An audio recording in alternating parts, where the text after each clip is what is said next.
Hey friends, Ash here with Gents, coming back at you guys with another edition of This Week in Fragrance. So I'm going to be talking about new and upcoming fragrance releases in this video. It's been a long time since I've been able to do one of these, of course, because of everything going on in the world. The new releases in the fragrance world have kind of slowed down. But in this video, I've got a bunch of new ones to talk to you guys about, a lot to go over, so let's jump into this.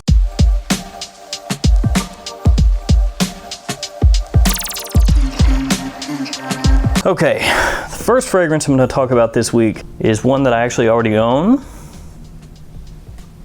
Azzaro Sport. Let me spray this on so I can relive this majestic fragrance. So I've done a first impression on this fragrance. I also smelled and rated this fragrance with Tommy from Studio Scents with a bunch of other sport fragrances. I'm not really a huge fan. Now, I don't think it smells bad. I don't think it smells offensive.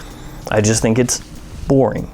It's a standard gem fragrance. That's what it smells like. It smells like it's going to be at TJ Maxx for $15 to $20 in the near future. It's not bad necessarily, just boring. Really boring. Presentation on this is not that great. I mean, this plastic cap is super cheap.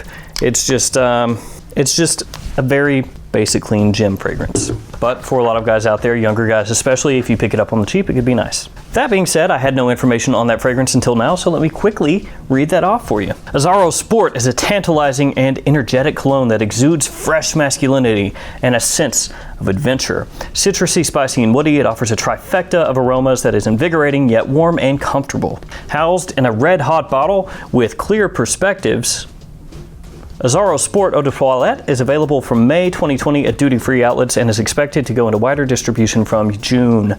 And actually, it's already at discounters, so yeah. This one has a top of bergamot, bitter orange, and grapefruit, a mid of lavender, clary, sage, ginger, and watery and green notes, and then a base of amber, musk, tonka, cedar, and sandalwood. Now, that sounds like there's a whole lot going on there, and like it might be fairly interesting as far as summertime fragrances go, but it's really not. It's, like I said, just forgettable. Now let's talk about something that is hopefully going to be more interesting than Azzaro Sport.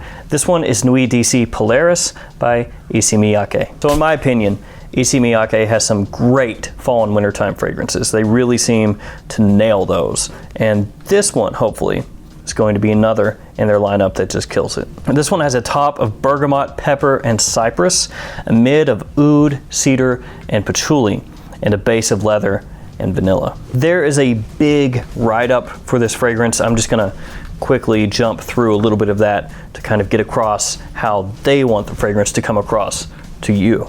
Nuit Dissey Polaris is all about moving forward, following your lucky star, rediscovering your path, finding your way with the help of Issey Miyake's new fragrance. Of course, thank you Issey Miyake for having our backs. High in the heavens, Polaris sparkles. For thousands of years, this pole star, one of the brightest in the galaxy, has indicated the celestial North Pole, a priceless landmark in the sky chart. This mythical star shimmers at the heart of Ursa Minor, the little bear. Polaris has changed over time, but it has always had the same unchanging role, guiding, lighting the way of travelers and sailors in the dark of the night.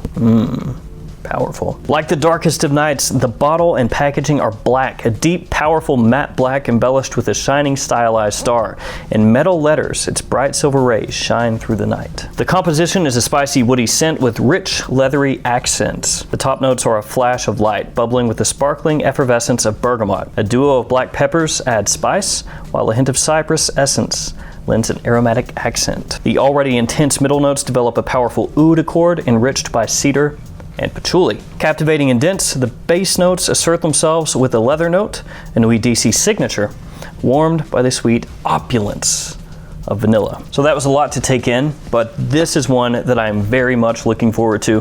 Actually, out of everything that I'm going over here, it may be the one I want to smell the most. Now let's talk about a fragrance from Karl Lagerfeld. This one called Karl New York Mercer Street. There have been some releases here over the past couple years from Karl Lagerfeld that I've been able to pick up from discounters at a very good price that have turned out to be surprisingly very good. So I'm hopeful this will be similar. A lemon explosion at the top with the warmth of white pepper and the fragrant notes of basil.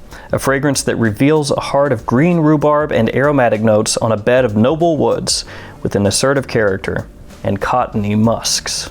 A fragrance created from an irrepressible desire for freshness, a textured freshness that plays with nuances for an elegant and timeless result as the new definition of masculine freshness. They really want to get across to you, it's fresh. This is going to redefine freshness. That was pretty intense, but that's how they want it to come across, I'm sure. It's got a top of lemon, basil, and pepper, a mid of geranium, jasmine, and rhubarb, which is a note I love, and a base of musk and woody notes. Again, typically these fragrances pop up at discounters at a huge discount, Karl Lagerfeld fragrances. So if you're interested in this one, just be on the lookout when it pops up at your favorite discounter, scoop it up. I have been impressed by a lot of their releases, like I said, a lot of them have been actually pretty good. Up next, a fragrance from the house of Diesel, Spirit of the Brave Intense.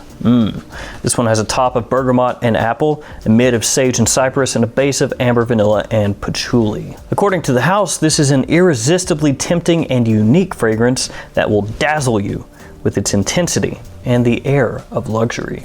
For the modern and confident man, Diesel Spirit of the Brave Intense Eau de Parfum, the most sophisticated and sensual perfume in the Only the Brave collection. And that really is a mouthful. Diesel Spirit of the Brave Intense Eau de Parfum. An Oriental fougere, this fragrance opens with the crisp, uplifting freshness of apple and citrusy bergamot.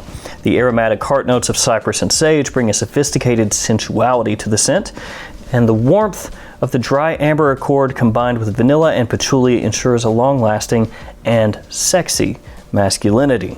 Diesel fragrances, kind of hit or miss generally.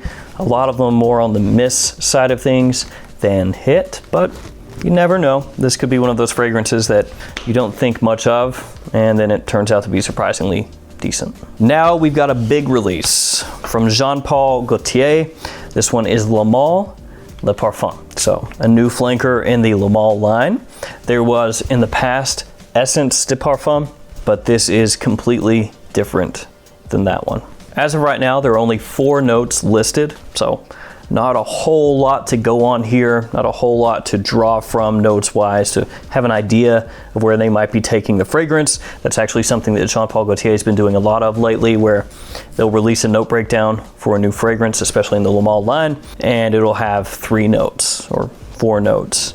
Of course, there's a lot more going into the fragrance. There's a whole lot more going on with the fragrance, but they're just giving you what they want you to focus on, like the focal points of the scent. So for this one, Male Le Parfum, it's cardamom, lavender, vanilla, and woody notes. Male Le Parfum in a black bottle is the latest version of the iconic Le Male by Jean-Paul Gaultier, housed in a matching black can with gold lettering. According to Gaultier, the admiral becomes a captain, and in addition to sex appeal, he also has the elegance to give away.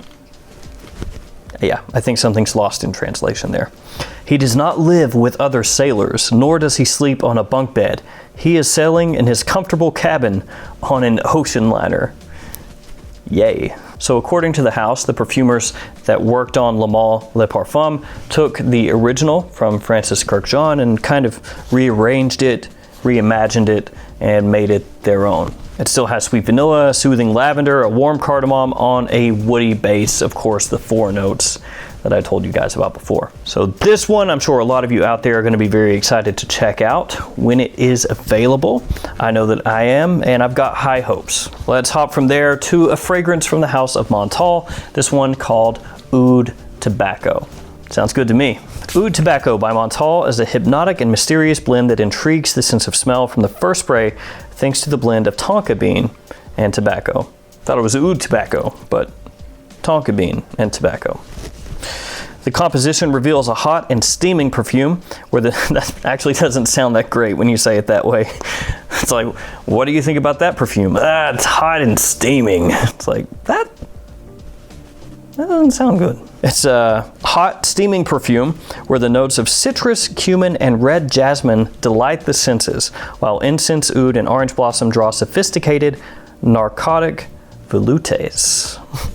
Volutes. The new Montale Oud Tobacco will be available July 2020. The top is bergamot, grapefruit, cumin, and sumac. The mid is jasmine, orange blossom, incense, and tonka. And the base is tobacco, vanilla, oud, and sandalwood. Now these next two fragrances are unique, definitely different. These are fragrances released in collaboration with the German rock band Rammstein. So one is named Kokain White Ash, the other Kokain Black Ash. And previously, they released Kokain and Kokain Intense.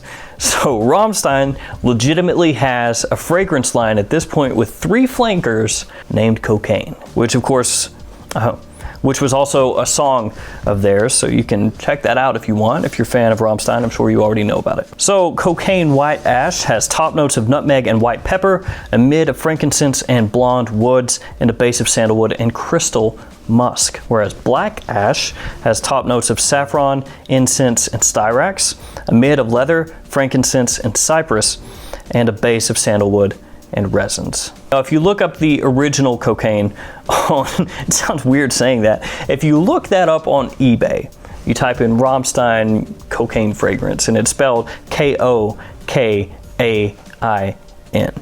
So if you look that up on eBay, you'll see a lot of people selling it from Germany for a pretty good amount, actually. The price is jacked up, the shipping jacked up, of course, because it's coming from overseas. You can look it up on Google if you're interested, and you can just order it from Rammstein store. And I think for a 50 ml bottle, it's 20 euros, if I recall correctly. You're gonna have to pay shipping as well, but it's not like this is an expensive fragrance. So if you're interested, feel free to check that one out. And then last for this video, a new fragrance from Zoologist, Koala. This one has a top of mimosa, mint, and eucalyptus, a mid of geranium, tea, incense, exotic spices, and vetiver, and a base of amber musk, vanilla, oak moss, and sandalwood. From the brand, cloak of rich green velvet sweeps across the Australian horizon, the majestic eucalyptus forest flattering every curve of the undulating landscape. Tucked high in the crook of a tree, the koala is oblivious to the mesmerizing views. It would rather curl into a ball and sleep off a feast of oily eucalyptus, the aromatic leaves that sustain it. Despite their sleepy demeanor and friendly expressions, koalas are territorial creatures. Males mark the soaring trunks with their musk, establishing their dominance. Zoologist Koala opens with an invigorating blend of lemony honey and the sweet aroma of eucalyptus. They float above a blanket of black tea and spices, then draw you even deeper into musky amber and woods. The result is a unique and carefree scent that snuggles in around you, enveloping you in an embrace both playful and independent. So there we go, the newest animal in the Zoologist Zoo, Koala. And that fragrance is going to wrap up this week in fragrance. That's the last one that I've got to talk to you guys about here today. If more fragrances are announced in the future, I'll do another one of these videos, but like before, maybe a bit of a gap between this one and the next one. Let me know in the comments below which of these fragrances you guys are most interested in checking out when they are released. As always, thanks for hanging out with me today. Thanks for all of your support, and I'll see you guys tomorrow with another fragrance video. See you guys.